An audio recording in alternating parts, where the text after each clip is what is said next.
Hello friends, my name is Priyank और आज के वीडियो में हम लोग देखने वाले हैं कि मैंने अपना इनकम टैक्स का कैलकुलेशन किया और कैलकुलेशन करने के बाद मेरा इनकम टैक्स का एक पेमेंट निकल कर आ रहा है। सपोज एग्जांपल 8,000 रुपये मेरा पेमेंट निकल कर आ रहा है। मुझे इनकम टैक्स का चालान का पेमेंट करना है। अब मुझे किस तरह से अपना चालान का पेमेंट करना होगा, हाउ टू प्रिपेयर माई चालान, मैं अपना चालान किस तरह तैयार करूँगा और इनकम टैक्स को फाइनल पेमेंट करूँगा। तो आइए देखते हैं न्यू फाइलिंग पोर्टल पर, जो कि 7 जून 2021 को गवर्नमेंट ने लॉन्च किया था। उस पर बाहर एक ऑप्शन दिया हुआ है how to payment income tax चालान। तो यहाँ मेरे पास ऑप्शन है ई पे टैक्स, मैं इसे सिलेक्ट करूंगा एंड देन कंटिन्यू। ओके, अब अगर मुझे अपना सेल्फ असेसमेंट टैक्स का पेमेंट करना है, वो टैक्स जो मैंने खुद से असेस किया है और फाइनली जाकर मुझे उसका पेमेंट करना होता है, ठीक है। या फिर मुझे अपने टीडीएस टीसीएस का पेमेंट करना होगा। अगर मैं अपने टीडीएस का रिटर्न फाइल कर रहा हूँ तो उसके अगेंस्ट में मुझे पेमेंट करना है, तो मेरा चालान 280 बन जाएगा।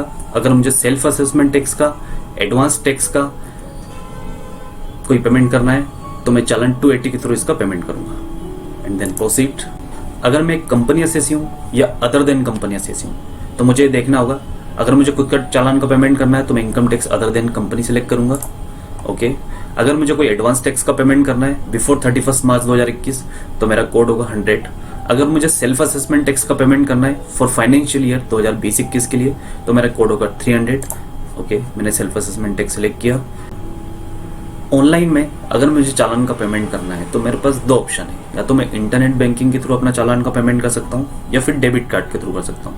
इंटरनेट बैंकिंग के लिए कुछ 19 बैंक है जो सिलेक्टेड है, उसमें जाकर मैं अपना चालान का पेमेंट कर सकता हूँ। या अगर मुझे डेबिट कार्ड के थ्रू करना है तो कुछ 7th बैंक है जो कि इनकम टैक्स ने दिए मुझे पेमेंट करने के लिए, लेकिन मुझे अपना पेमेंट इंटरनेट बैंकिंग के थ्रू करना है। मैंने अपना बैंक सिलेक्ट किया, हो सकता है आपका कोई और बैंक हो, स्टेट बैंक, पंजाब बैंक, लेकिन मैंने अपना बैंक किया इंडियन बैंक। ओके, यहाँ मैंने अपना पेन नंबर डाला। ओके, अब मुझे किस असेसमेंट ईयर के लिए अपना टैक्स का पेमेंट करना है। अगर मुझे फाइनेंशियल ईयर 2020-21 के लिए पेमेंट करना है तो मेरा असेसमेंट ईयर होगा 2021-22, ठीक है। मैंने असेसमेंट ईयर 2021-22 सेलेक्ट किया। अब मुझे अपनी एड्रेस डिटेल यहाँ डालनी है।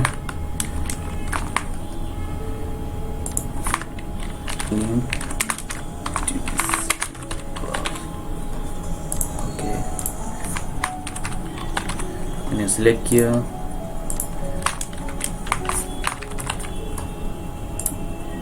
मैंने अपना पिन कोड डाला जो कि मेरे लिए कंपलसरी है, मुझे डालना होगा, ठीक है। अब मेरे पास कैप्चा है, मैंने अपना कैप्चा डाला। ओके, मैंने अपनी एड्रेस डिटेल, अपना पैन कार्ड और बाकी सब डिटेल डाल चुका हूँ। अब अगर मुझे और कोई डिटेल मेरी पेंडिंग नहीं है, ठीक है। अब मुझे फाइनली इसे प्रोसीड करना है।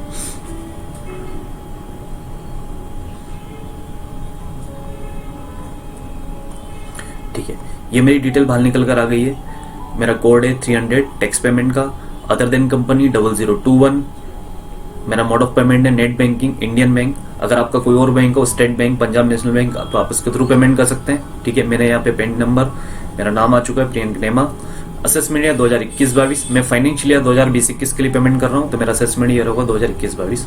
ओके, ये मेरी एड्रेस डिटेल आ गई। अगर मुझे लगता है इस डिटेल में कोई करेक्शन है तो मैं एडिट करके अपनी डिटेल को चेंज कर सकता हूँ। Otherwise I agree and submit to the bank.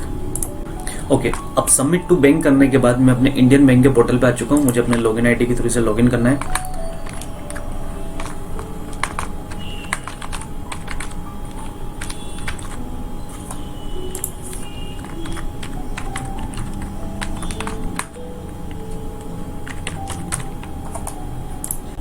अब इंटरनेट बैंकिंग से लॉगिन करने के बाद मेरी पेमेंट विंडो कुछ इस तरह दिखा रहा है, जिसमें बता रहा है कि मेरा एजुकेशन सेस कितना है।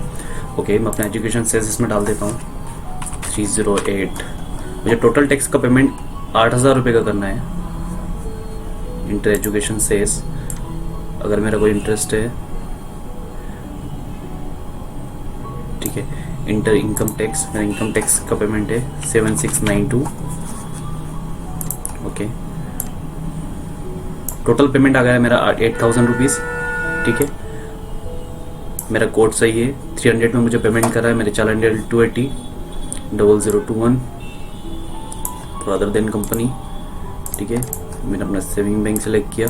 अब मुझे ट्रांजेक्शन पासवर्ड इस तरह डालना है। ट्रांजेक्शन पासवर्ड डालने के बाद फाइनल मुझे सबमिट करना है और मेरा चालान निकल कर बाहर आ जाएगा।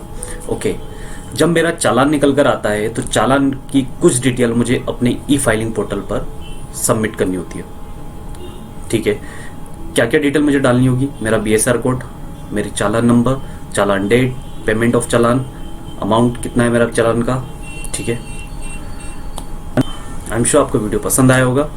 अब आने वाले वीडियो में हम लोग देखने वाले हैं कि अगर मैं एक सैलरीड एम्प्लॉयड हूँ, ओके, मुझे HRA नहीं मिलता है लेकिन मैं अपना रेंट का पेमेंट कर रहा हूँ, तो मुझे किस सेक्शन में जाके अपना रेंट का बेनिफिट मिलेगा। Please like, share and subscribe.